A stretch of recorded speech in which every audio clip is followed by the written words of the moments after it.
So I'm here with Ryan Smith. He's a 3D and AR shopping expert and also a Shopify alum. Ryan, you actually led the infamous 3D and AR team at Shopify, where you did a bunch of experimentations on user experience and conversion rates. So, as an industry insider, what can you tell us about where 3D shopping is going in 2025? hmm At Shopify, we saw the data on conversion rate lifted customers versus, say, video and imagery almost double. It was around a 94% conversion rate lift when a consumer engaged 3D or AR versus images only. It told us a lot about the behavior and the way that people want to inspect and engage a product. What we're seeing now is more of an emergent of immersive storefronts. Scrolling down pages, swiping along carousels is giving way to putting brands in a context where it makes sense and maybe even with other similar products next to it in a way that a flat 2D scrolling website doesn't facilitate. And do you think that, I mean, I saw early iterations of this like back in the late 2000s, which were very clunky and, probably not the right time to introduce this kind of stuff. Do you feel like users are more like just familiar with video gaming or some of the headset experiences or Roblox and these kind of environments where this Mhm. feels a little bit more natural and organic than maybe it did 15 years ago? It's the color accuracy, like the photorealism and the speed, like for all users, gaming or not. We're getting closer to inspecting the thing as it is, and that really drives trust. And so more than the familiarity with mobile AR like headsets, it's the product looking real. So from a merchant perspective, this feels like, this is cool stuff to put together, but how much effort is it? How much money is it going to cost? Like what kind of things and who is this right for in terms of market size or digital maturity? I think for any brand who's trying to tell their story as well as sell the product, they can take a similar investment to what they're already doing with their e-commerce store and provide that brand premium. And so if you're only selling a commoditized good that looks similar enough to other goods on a carousel that can be picked off of a retailer, this probably isn't for you. If you are a direct-to-consumer brand who's trying to tell the story and have a margin on top of your otherwise wholesaled good, it's worth that investment. You can average out that investment from the flagship store experience onto your e-commerce store at a reasonable cost. So do you have any examples of brands that kind of stand out as being early adopters that have done it well? Absolutely. The most famous in the industry is IKEA. They've been investing in making all of their products available or have a 3D model attached. So all the imagery and video and then 3D and AR, seeing the product in scene, putting the chair into your living room, it has been made possible by a decade of investment. New Balance, Wayfair, Walmart, and others have similarly made major investments into making products accessible to people shopping on their phone or on a computer and being able to, say, put them into the context that someone's trying to buy them. Well, everyone saw the Amazon holiday shop that dropped in 2024. Sure, Amazon can afford to do this. It's a big investment. They can, hire a team and do this Mhm. relatively easy. But what about the everyday mid-market D2C brands? How accessible is this now? I mean, you're working with a company called Mantis, and maybe you can tell us a little bit more about that. But is it ready for everyday merchants? I think Mantis can deliver a comparable or better experience than what Walmart or Amazon have delivered. And they've done it with a really good understanding of the web technologies, what's available to anyone with a browser, and a familiarity with the Shopify ecosystem. So if you have Shopify as a backend and you're delivering commerce into a browser or on a mobile phone, Mantis has that productized. So it's a subscription. You can work with the agency that you're already working with, and that agency can handle bringing all of your content into that environment so that you have an immersive storefront. Really incredible from an accessibility point of view. And so, as an extension of Shopify, I mean, this can be kind of a virtual experience that you turn on from you're browsing the store in the regular vanilla way. You see a call to action, or maybe you get an SMS campaign or something to enter into this virtual world. So, where do you see this going? Is 2025 going to explode? Is the customer ready for this? What did you learn at Shopify about customers' appetite for these kinds of experiences? There were many brand new brands, like year one brands, trying to figure out how to take advantage of these technologies that convert better. You invest so much money in the product, the brand building, your logistics and shipping, and then finally you get to checkout. And are people going to buy or not? And so for many brands, that's why they choose platforms like Shopify because they get the fast checkout, they're getting fast and high quality media, and then they can then focus on the rest of the delivery of their product and maintenance of their inventory. I think where we are in 2025 is brands are figuring out how to get that content. It's been a pretty consistent problem for the last 5 to 10 years. As many of the other barriers go down, people are now starting to figure out I need a 3D model of my chair, my blender, my candles, like whatever it is you're selling, it's more than a photo shoot. And so having a background shot of your, flagship store is fine, but then some of these assets need to be created.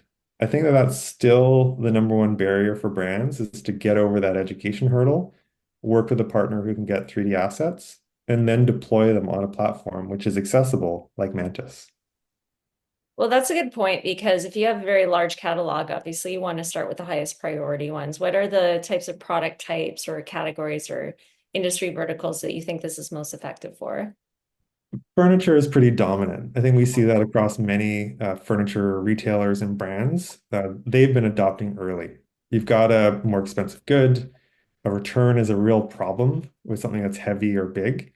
And Totally. so investing in the customer experience to make sure that someone is confident and has high trust is a no-brainer. What's interesting in the, say, Shopify data was food and beverage packages, people wanting to inspect something closer, those naturally play well to having more of a 360 view. And Mhm. so if you have a product that you know a customer wants to inspect a little bit closer, that's worth the investment in 3D because now someone can look at it from 360 degrees. They can put it in their space. There's like many different um, accessibility points for the customer by having that asset, which is quite different than, say, having a carousel of images.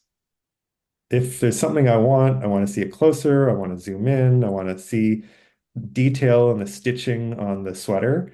I can't do that. Like, that choice is removed from me as a customer looking at images only. Even with video, video is better, but it's not quite there. As soon as you get to 3D, you really do have a lot of control as a customer. Absolutely, because you are the one that can turn it and then fix it at the exact spot that you want to look, whereas static images and videos are kind of like they're prescribed for you. They're just served Mhm. to you. Yeah, and the food and beverage is interesting because people look at the labels. They want to see what's in it. We're very trained to do so as consumers now. Mhm. Clothing apparel is very similar. I think we see that with handbags, higher end goods, shoes, jewelry. People will spend extra time looking at it. So it isn't a fast, commoditized sale, it's a differentiated sale. And so then it really helps to have that investment of the 3D asset to enable the customer to trust your product. When you think about this mobile first experience and browser based, Mhm. it's very app like. I mean, the gesture of just taking your finger and dragging and flipping something around is actually easier than tabbing through a big, large gallery. You think of Amazon, Mhm. CPG kind of stuff. You go on to get to that ingredients panel or Mhm. nutrition facts or something. You got to kind of hunt for it. Whereas in a 3D experience, it's just like, whoop, Yeah. lifelike. I think the key insight for most brands and agencies building these experiences is to get closer to what people do in person. If you watch your ideal customer come into your flagship store, what are they doing with your product? Like, watch that really closely, take notes on it, detail it, and then see how well you can mimic that when someone's not in the store. They're on your phone, they're on a computer, and you want to give them a similar level of experience. How are they like walking through your store? How are they engaging different goods? The touch and feel, getting up close to it, bending the product. People do these things. And if you can mimic those in 3D, which these days, much of the time you can, including cloth physics, you can bend, drape, do all kinds of amazing magic from game engine technology. Interesting. Uh, that makes it more accessible and familiar. Well, the one use case that I want is I want to take the jar off the candle and smell it. So we can bring that to virtual shopping soon. Yeah, you'll get close to the light and like color of the candle. You'll be able to, rotate off the lid, but then the smell is the final bit where you need that in person. So we Smell can get that pretty sells. far, and then there's that little bit that you got to be in person for. And so we just want to reduce that gap of all the things you can do remotely. Let's make sure those are possible. And then that final bit is going to be ultimately in person. And just finally, what made you join Mantis? Well, I've got to know Khalil over the years. He's an incredible entrepreneur. He's got the performing artist founder mode, and so he understands that emotional quality. He's also been doubling down on making many of these technologies accessible. And that's a rare pairing to get the deep emotional intelligence with the technical ability. And so love what he's doing. It's a accessibility barrier that I was working on for years. And so when I saw him in similar shoes, I had to help him out. And speaking of shoes, you've also built an AI shoe fit finder. So where do you Yeah, think AI and virtual shopping are going to come together? great question. I wish I had a crystal ball because I'd be all over it. Personalization is pretty obvious. I think we're already getting close to there. Differentiating goods, I think, is next so that you are able to tell the difference. In a procurement mode, you're looking at lots of options. You find your top three, then you're trying to find the little differences. Sometimes we have to dig through a ton of reviews, or we have to look at more images, or we have to find multiple places that sell the same product to figure out the best price. That takes us a lot of time.